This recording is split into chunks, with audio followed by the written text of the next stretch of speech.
sure that the response is quick as much as possible.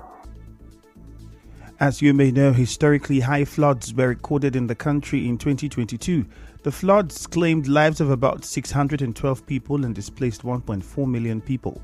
The floods led to the destruction of over 200,000 houses and the partial destruction of 110,000 acres of farmland. The Minister of Humanitarian Affairs at the time, Sadiya Umar Farouk, said the country suffered a 4.2 trillion naira economic loss due to the flood. Meanwhile, residents of Oyigbo West in Oyigbo local government area of the state are worried that they could lose their homes during this year's flooding. In an interview with our correspondent, the residents said they feel left out of government's plan as they have not had a good road network for the past 6 years. They complained of the destruction of properties by the floods in previous years. Recounting the havoc wreaked by previous flood incidents, the Oyigbo West residents say businesses and landowners are worst hit during these annual flood seasons. The state of the road has really affected businesses, most especially landowners and people living within that area, because landowners with lock-up shops in front of their houses are finding it difficult to rent out their shops because their shops has been submerged in water. The road is just so bad. Now they want to open the dam. We don't want what happened last year to happen again. Struggling because of bad road, especially Oyigbo West, Poultry Road. They should remember us. From Graceland and all those places when rain fall na no-go area. We for Oyigbo West dem just abandon us. All the road projects we no see anyone. Plenty people don pack comot because of wetin happen here last year and last 2 years. People lose properties. They are calling on the Rivers State Government and the Oyigbo Local Government Council to be proactive in building drainages and ensuring the early evacuation of residents from the area. As you may know, Graceland Avenue and Poultry Road, which fall under Oyigbo West, link Eleme Junction and other important routes in the state. Residents of the Outer West Local Government area made a similar call weeks ago, calling for an immediate dredging of the Rashi River. They believe it will reduce the impact of this year's flooding, while NEMA has told them it will be worse than last year's flooding. In Port Harcourt, the River State capital, some residents around the canal on Amechi Drive in GRA Phase 3 area say they are worried that if the canal is not desilted soon, this year's flooding experience will be severe. Whenever it rains, just a little downpour, this Amechi Road will be flooded to the point that cars submerged almost to the engine level. Sometimes we lose a lot of things, number plates. You have to go to the mechanic each time you pass by this road when it rains. Even little children I used to school here could not find it easy to cross here because of the rate of the water. There is a lot of things that block the gutter. The water is not flowing. Rain they fall for like 30 minutes. You can't even come out. The canal is full with dirty, everything. They need to clean the canal so that when rain fall, water can pass. Because everywhere here is blocked with ragolis. It is so bad that a little rain, say about 10-15 minutes, the entire environment is flooded. It spans all the way from here down to Casablanca Junction. That's to tell you the magnitude. Those places they paint every year because of the flood. Our correspondent who visited the area reports that grass and plastic have taken over the canal, obstructing free water flow. It was gathered that the canal was last cleaned in 2021. It is understood that the absence of a state commissioner for environment leaves the responsibility of clearing canals with the Rivers State Flood Management Committee headed by the Commissioner for Health, Chidinma Ore. Reacting to this, public affairs commentator Olalekon Ige says residents will need to refrain from dumping waste into drainages and canals to help reduce the impact of flooding. He, however, urged the government to clean up the canals in the state. It's not just about government alone. As residents, we should also be responsible enough not to drop debris into the drain. We should not pour waste into the drain. Government has made receptacles available for residents to drop their waste where service providers are meant to come and evacuate them. So a greater responsibility falls on the government, local, state and federal government of Nigeria to ensure that, look, we're able to clear the pathway through which water should pass and drain into the bigger oceans. Moving on, as part of his efforts to give succor to the widows, the paramount ruler of Romahole community, Eze Bekweleweli Atam, celebrated his birthday with widows at his palace. The monarch gave the widows bags of rice and tubers of yam. Addressing the widows, Eze Bekwele Eweli Atam said the gesture was to extend a helping hand to the widows, easing the burdens of the prevailing economic challenges. He also called on the affluent members of the community to follow suit and extend their generosity to those in need.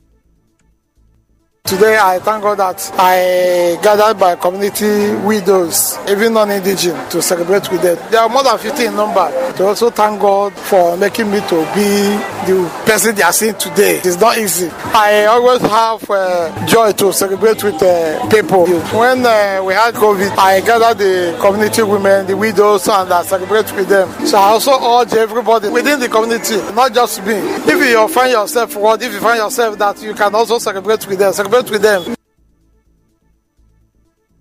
The widows expressed their heartfelt appreciation for the monarch's benevolence. They also appealed for support to sustain his commendable initiatives within the community. Widows of Romaolo community. We are very happy today because the paramount ruler of our community, our dear Royal Highness, called us together to show us love. This is not the first time. During COVID-19, he gave us a lot of gifts, and today he is doing it again. So indeed, he's a good man. We are also wishing him long life in our community because he's a good king. He tried for us, made them put land for Ezata. We not get to chief. Our correspondent reports that the event had in attendance chiefs, stakeholders, and opinion leaders from the community.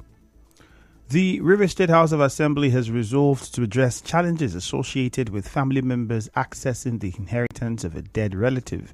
The privately sponsored bill tagged River State Administration of Estate Small Estate Payment Exemption Bill 2023 has passed second reading on the floor of the House. Speaker of the House Martin Amewule sent the bill to the committee set up to look into it. On his part, the lawmaker and leader of the Assembly, Edison Ehie, who sponsored the bill, said the bill becomes law. It will enable deceased family members to request a certificate to access the estate of their loved one and solve difficulties always encountered during documentation.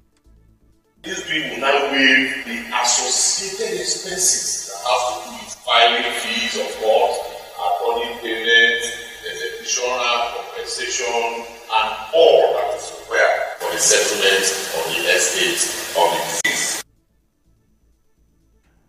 Correspondent Suebi Oware reports that the House later adjourned plenary to Wednesday this week. The Bayelsa State Caucus in the House of Representatives has urged President Bola Tinubu to intervene in the crisis in Nimbi local government area of the state. The caucus, during a press briefing at the National Assembly on Monday, said the latest killings of citizens in Opunimbe in the local government are politically motivated. Lawmaker Marie Ebikake, who spoke on behalf of the caucus, said the president should commission a panel of inquiry to investigate the alleged involvement of the Nigerian police force. Recall that some people were reportedly killed in Nimbe following attacks on the community on August 15. Still to come, Tinubu administration admits inheriting bad economy. Stay tuned.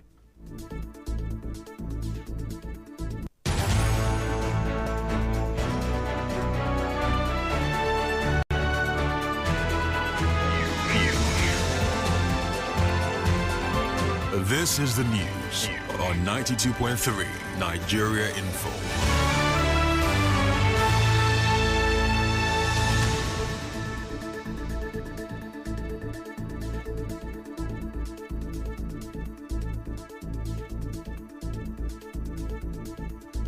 The PDP says the economic policies of President Bola Tinubu are impoverishing Nigerians. The PDP said this in a statement by its National Publicity Secretary Debo Ologunagba in Abuja on Monday.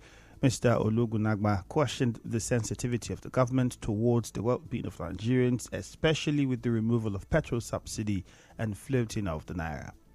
Yesterday, Minister of Information and National Orientation Mohammed Idris said that very soon citizens would begin to feel the impact of the policies and programs of the government. Mr. Idris gave the assurance on Monday while addressing State House correspondents at the end of the maiden meeting of the Federal Executive Council, chaired by President Tinubu.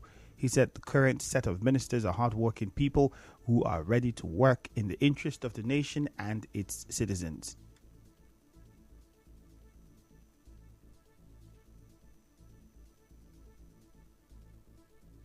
He assured Nigerians that President Tinubu will be accountable and transparent in all his dealings, adding that all the ministers have agreed to do likewise. On his part, Minister of Finance and Coordinating Minister of the Economy Wale Edu said the Tinubu administration inherited a bad economy with an unacceptably high rate of unemployment and rising inflation. He assured Nigerians that it would not rely on borrowing to raise funds to fix the country, while pledging to be transparent, honest and accountable to the people.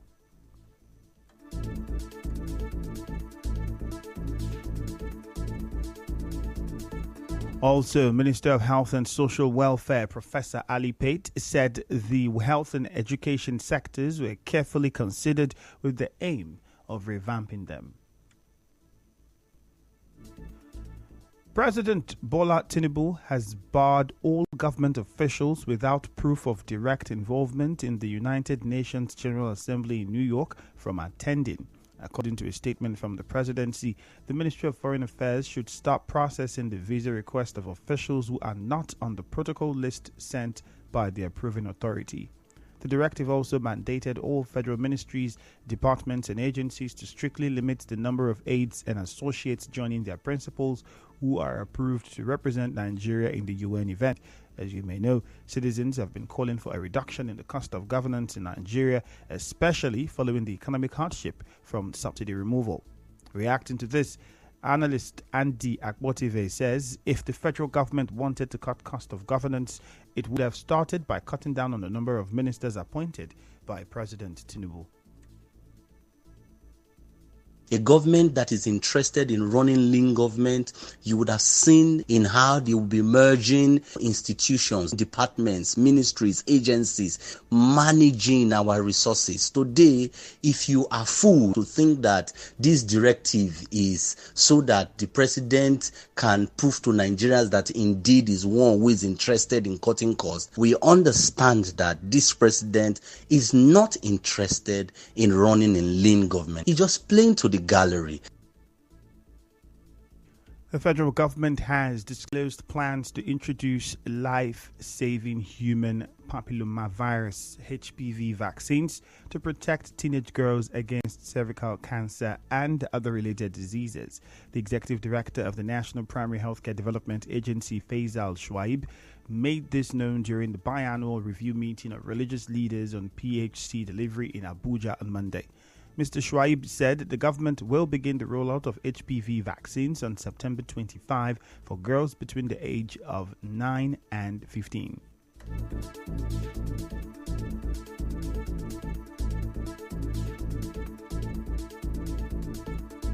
And now we'll bring you news from around the world. Forecasters say Florida and Cuba are bracing for tropical storm Idalia, which is expected to intensify into a dangerous Category 3 hurricane. Another storm, Franklin, could bring life-threatening storm surges to the U.S. East Coast and Bermuda.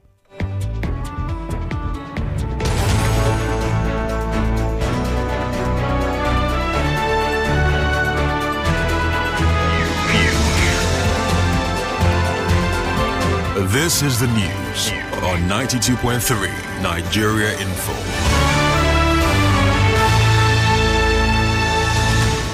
On the news this morning, you heard that NEMA has spoken of its efforts amid residents' growing concerns about Rivers State listing over Lakdo Dam-related flooding. Federal lawmakers are calling attention of presidency to recent Nembe killings. The Tinubu administration has admitted inheriting bad economy on the foreign scene. Florida and Cuba are bracing for tropical storm Idalia. The news was edited by Choma Ezenwafo. Cloudy weather expected in Port Harcourt this morning. To reach the news team, send an SMS or WhatsApp 0808 721 7215. Peace is the path to the prosperity of a nation. Let peace reign. My name is Ifeemi Andrew. Good morning.